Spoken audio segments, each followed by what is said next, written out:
Hello बच्चों, नमस्कार। कैसे हैं आप सभी? स्वागत है आप सभी का आपके अपने चैनल एक्स फैक्टर एजुकेशन में।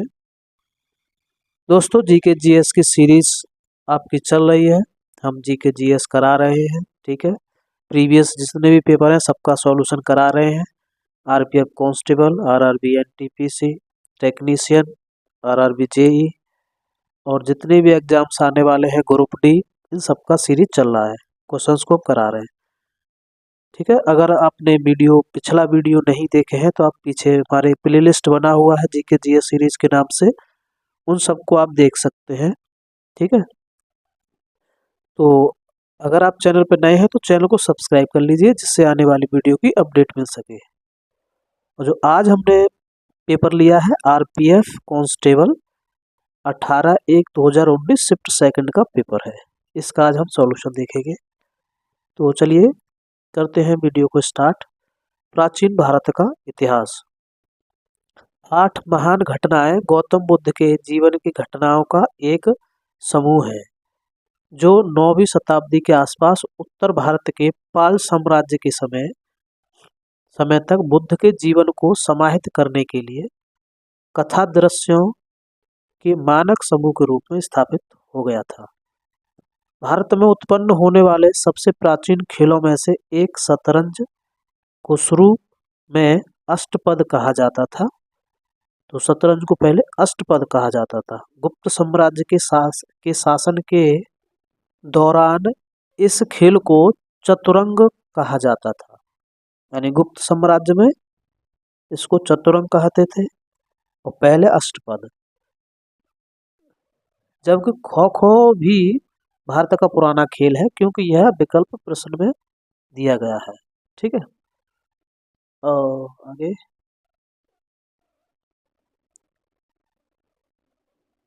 आधुनिक भारत का इतिहास। जवाहरलाल नेहरू लाहौर कांग्रेस अधिवेशन के अध्यक्ष थे। ये 1929 में हुआ था, ठीक है।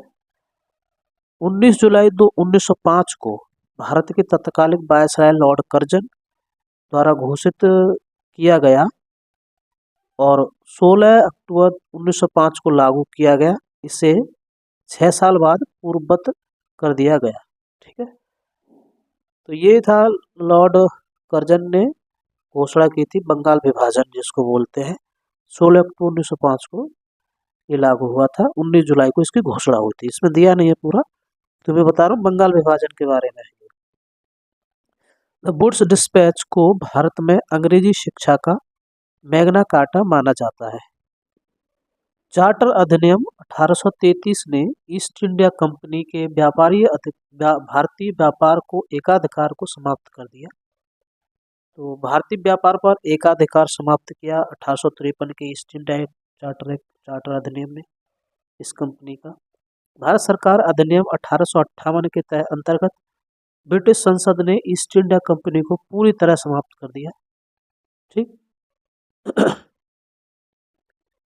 और सीधे भारत पर शासन करने की जिम्मेदारी ली।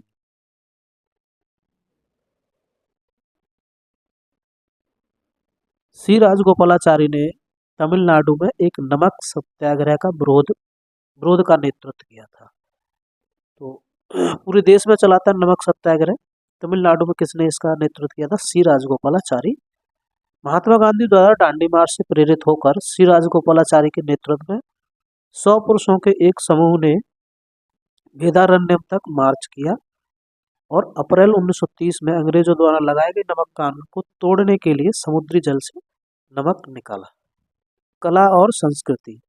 आदिनाथ मंदिर दिलवाड़ा माउंट आबू में जैनियों के तीसरा तीर्थ स्थान है, ठीक है ना। ये आदिनाथ मंदिर दिलवाड़ा माउंट आबू, इसको जैन मंदिर बोलते हैं। इस मंदिर का निर्माण अहमदाबाद के सुल्तान बेगड़ा के मंत्री भीम शाह ने 1316 और 1432 ईस्वी के बीच करवाया था। सुल्तान बेगड़ा के मंत्री भीम शाह ने बनवाया था इस मंदिर को।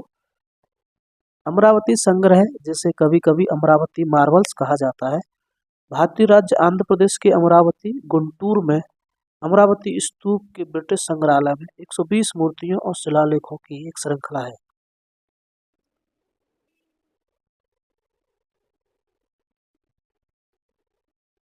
भूगोल। क्षेत्रफल की दृष्टि से भारत का 7वां सबसे बड़ा देश है, 7वां स्थान है भारत में। वो भारत का सबसे देशों की संख्या में 7वां सबसे बड़ा देश। गुजरात में भारत की सबसे लंबी तटरेखा है, गुजरात की सबसे लंबी तटरेखा है। पाक जलडमरूमध्य भारत के तमिलनाडु राज्य और श्रीलंका के द्वीप राष्ट्र के उत्तरी प्रांत के मन्नार जिले के बीच जलडमरूमध्य है।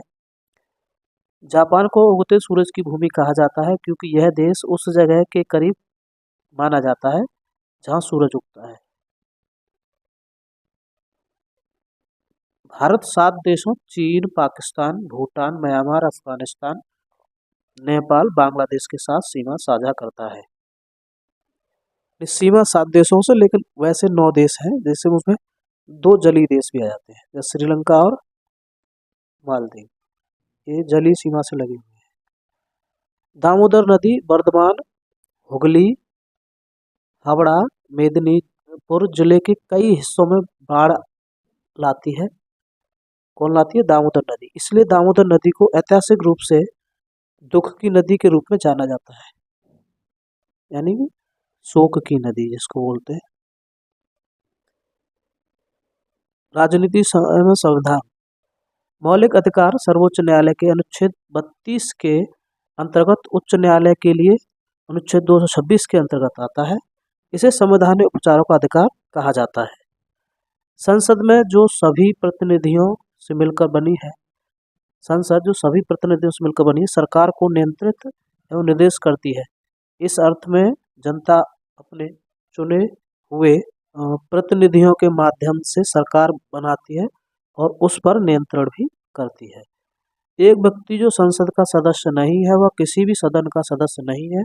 ऐसे व्यक्ति को अधिकतम 6 महीने की अवधि के लिए भारत के प्रधानमंत्री के रूप में नियुक्त किया जा सकता है।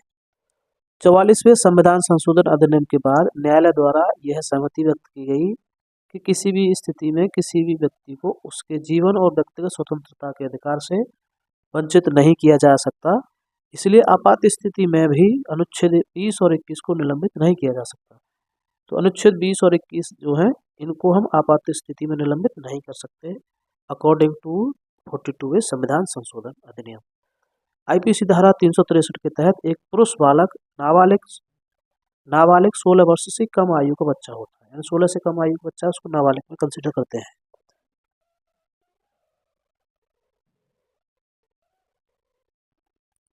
राष्ट्रीय आपातकाल संसद को राज्य सूची के 66 नियमों, जिसमें ऐसे विषय शामिल हैं जिन पर राज्य सरकारें कानून बना सकती हैं। तो राज्य सूची में वही सब्जेक्ट रखे जाते हैं जिसमें राज्य सरकारें कानून बना सकती हैं, पर कानून बनाने की शक्ति देकर सरकार को संघीय प्रणाली का एकात्मक प्रणाली में बदल देता है।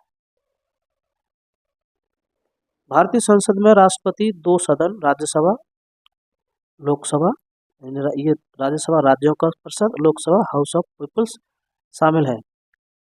दिल्ली का उच्च न्यायालय 31 अक्टूबर 1966 को स्थापित किया गया था। कब? 31 अक्टूबर 1966।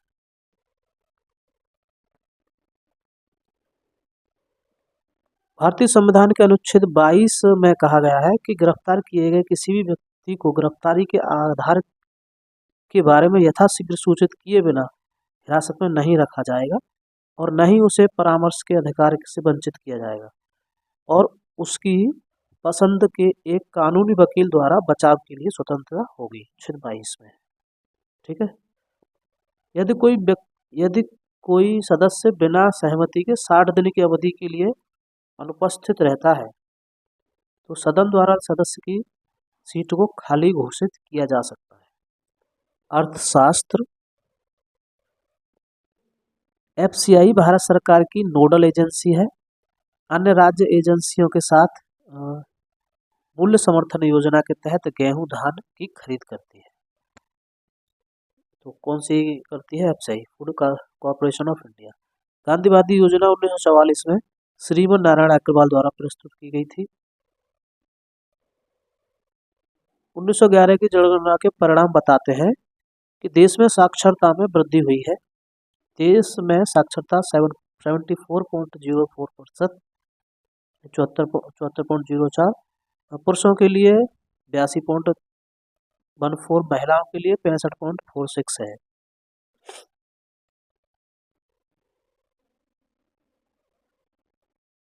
वाणिज्यिक बैंकों द्वारा उधार ली गई नकदी नकदी पर केंद्रीय बैंक द्वारा लगाए गए ब्याज की दर को रेपो रेट बोलते हैं। यानी कि जो वाणिज्यिक बैंक द्वारा उधार की ली गई है नकदी पर, केंद्रीय बैंक जो उधार देती है वाणिज्य बैंकों को, तो किस रेट पे देती है उसी को बोलते हैं रेपो रेट।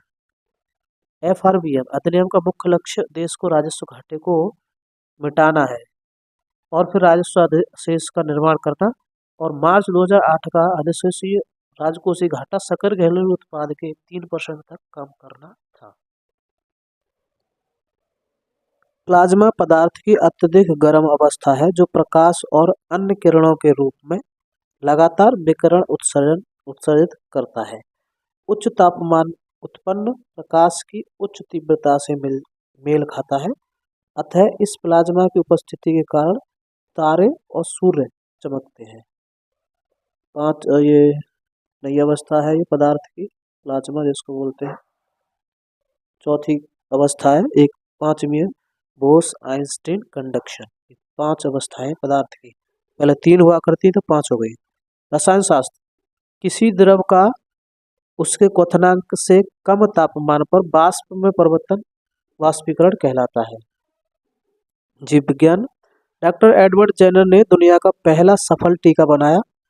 उन्होंने पाया कि चेचक के संक्रमित लोग चेचक से प्रतिरक्षित थे। एंडोप्लाज्मिक रेटिकुलम का नाम इसके खुरदरे रूप के लिए रखा गया है जो इसकी बाहरी साइटोप्लाज्मिक सतह से जुड़े राइबोसोम्स के कारण है। एंडोप्लाज्मिक रेटिकुलम कोशिका नाभिक के तुरंत निकट स्थित होता है और इसकी झिल्ली परमाणु लिफाफे की बाहरी झिल्ली के साथ निरंतर होती है। पिट्यूटरी ग्रंथि मटर के आकार की होती है और मस्तिष्क में स्थित होती है। ग्रंथि तंत्रिका तंतुओं और रक्त वाहिकाओं द्वारा हाइपोथैलेमस मस्तिष्क का एक हिस्सा है जो पिट्यूटरी ग्रंथि को प्रभावित करता है से जुड़ा होता है। आवाज 2 अलग अलग वाद्य यंत्रों के रूप में मान सकते हैं, एक वायु वाद्य यंत्र और एक तार वाद्य यंत्र। खेल, टेबल टेनिस पहली बार सियोल में 1988 में ग्रीष्मकालीन ओलंपिक खेल के रूप में खेला गया था। सबसे पहले टेबल टेनिस 1988 के ग्रीष्मकालीन ओलंपिक में आया था जो सियोल में खेला गया था। Friedrich Ludwig Jahn German gymnastic के जनक जिन्होंने जर्मनी में टर्नबेरी जिम्नास्टिक क्लब का आंदोलन की स्थापना की थी। फ्रेडरिक लुडविग जॉन, ठीक है इसको। नीरज चोपड़ा भारत के एक ट्रैक और फील्ड एथलीट हैं। वह मौजूदा ओलंपिक चैंपियन, विश्व चैंपियनशिप में रजत पदक विजेता, जैवलिन थ्रो में डायमंड लीग चैंपियन है। जैवलिन थ्रो करते हैं, भाला फेंकते हैं ये नीरज चोपड़ा। वॉलीबॉल में लाइबेरो शब्द का प्रयोग किया जाता है। लाइबेरो इंडोर वॉलीबॉल में एक रक्षात्मक विशेषज्ञ पद है। एडम स्मिथ ने an inquiry into the nature and causes of the wealth of nations नामक पुस्तक लिखी है। बोरोवी गोल्ड कोस्ट क्वींसलैंड ऑस्ट्रेलिया में 2018 राष्ट्रमंडल खेलों का आधिकारिक शुभंकर था। कौन था? बोरोवी गोल्ड कोस्ट। ये करंट अफेयर का है, इसको छोड़ दीजिएगा, नया याद करना है इसकी जगह। पर्यावरण पारिस्थितिकी, भारत सरकार ने बाघ के संरक्षण को बढ़ावा देने के लिए 1 अप्रैल 1973 को प्रोजेक्ट टाइगर लॉन्च किया था।